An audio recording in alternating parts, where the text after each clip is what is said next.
Hallelujah. Amen. Amen. Turashima Imana ko yagendanye natwe. Yes. Hari ibihe byari bikomeye. Amen. Hari ibihe byari bikomereye umubiri. Imana yagendanye natwe. Amen. Amen. Hari n'ibihe byari bikomereye umutima. Imana yagendanye natwe.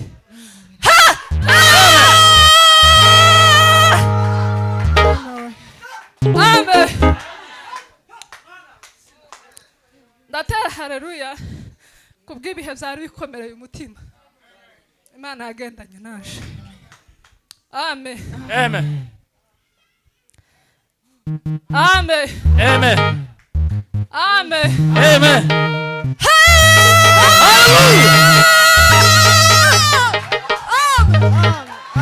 Amen. Amen. Ari ibihe umuntu azageramo. Amen. Kuna nyakati mtu anafika Umuntu mu mutima ukumva hari ukundi kuntu umeze. unasikia Amen.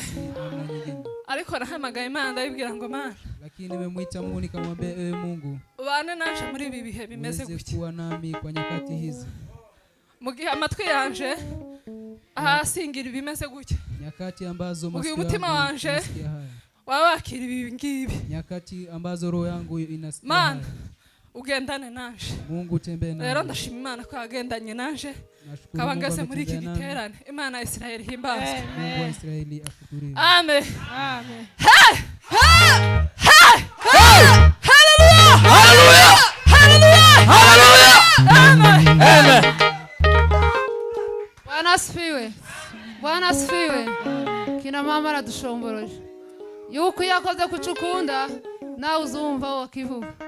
Shimira Imana yuko tugeze mu giteraniro. Nashukuru Mungu Kandi tumefika shimira Imana mkutano. yuko ari abera bose bahari. Nashukuru Mungu. Aha ni mu bicaniro by'Imana. Hapa ni kwa Mungu. Reka ntangaza haleluya zo gushima Imana. Acha nitoe haleluya ya kumshukuru Yuko Mungu. mbonye revera yahagurutse.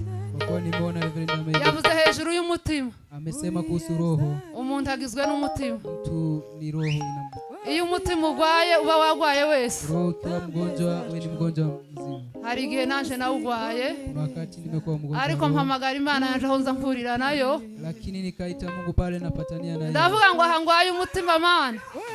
Ariho uzigaragariza kandi uzongera imbaraga zirenze izo nari ifite. Niongezee nguvu kuliko zile. Kandi nukuri ndashima Imana imbere y'abantu kuko Imana yantereye intambwe kwa kweli narenza aho narindi. Mureke ntangaza haleluya zo gushima Imana. nitatoa haleluya. Bwana asifiwe. Amen. Bwana asifiwe. Amen. Bwana asifiwe. Amen. Hallelujah.